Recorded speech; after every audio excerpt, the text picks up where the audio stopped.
Have you ever secretly wondered if everyone else struggles this deeply too? Have you ever looked in the mirror and found it impossible to truly accept the person staring back at you?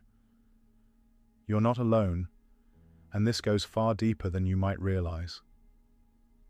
Understanding the hidden reasons buried in your psychology and your brain's wiring might forever change how you see yourself. It's when you're lying awake, heart racing at midnight, haunted by words you wish you'd never said. Each memory feels like a small dagger.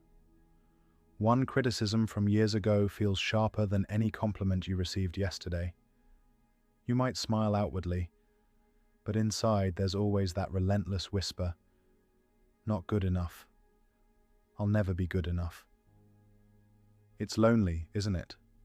Being surrounded by people who genuinely care about you yet feeling isolated because you can't seem to care for yourself. You extend compassion to a friend effortlessly, but beat yourself up over minor mistakes. If you've experienced this hidden battle, know that you're not alone. Many silently live with this secret pain. But here's the truth most miss. The difficulty of loving yourself isn't because you're broken, selfish, or lazy. It's because your mind has quietly learned to reject self-love, shaped by deeper experiences. One source often lies in your past. Many of us internalize harmful messages in childhood without realizing it. If you grew up feeling criticized, ignored, or blamed for others' unhappiness, you likely concluded, "It must be my fault. I'm not good enough." Children naturally personalize these wounds, believing something must be fundamentally wrong within them. Over time, this belief of unworthiness burrows deeply, quietly shaping how you view yourself as an adult, long after the original wounds have healed. Another reason is woven deeply into our society. Cultural messaging constantly tells us we aren't enough, not successful enough, accomplished enough, always comparing ourselves unfavorably to others. We're raised to tie our worth to achievements, taught that relentless self-criticism is noble or necessary.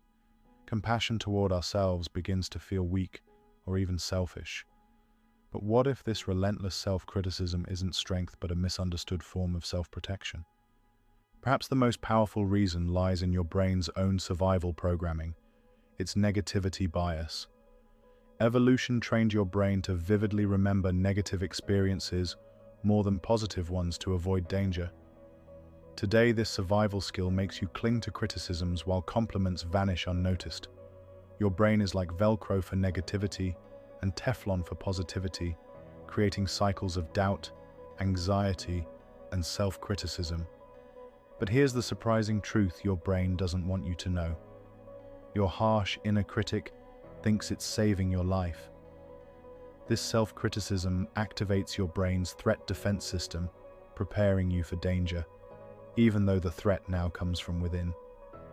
Stress hormones flood your body, leaving you in perpetual fight or flight mode. Ironically, the brain's attempt at protection leaves you anxious, exhausted, and emotionally depleted. Yet your brain also has another mode, a care system activated through self-compassion. When you practice kindness toward yourself, you trigger calming, soothing pathways. Oxytocin, the cuddle hormone, is released, shifting you from a state of alarm into calm, allowing true healing and growth. Your mind shifts from a battlefield to a garden, becoming fertile ground for lasting change. Long before neuroscience confirmed this, philosophers and spiritual teachers wrestled with self-love. Carl Jung said, "The most terrifying thing in life is to accept oneself completely." He understood that facing our true selves can feel like standing on the edge of a cliff, more frightening than external dangers. The poet Rumi echoed this truth, writing, "Your task is not to seek love, but merely to seek and find all the barriers within yourself that you've built against it. Love is already within us.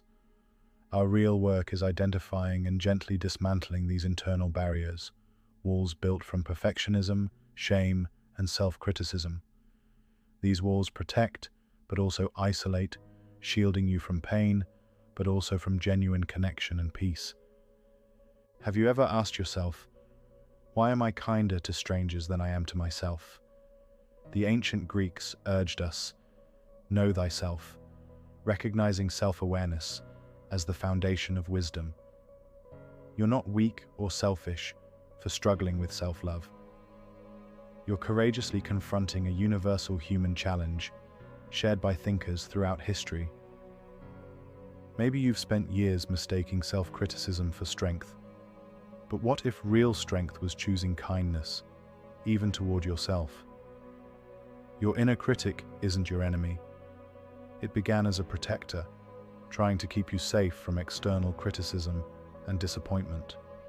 The voice insisting you're not good enough isn't a reflection of your true worth.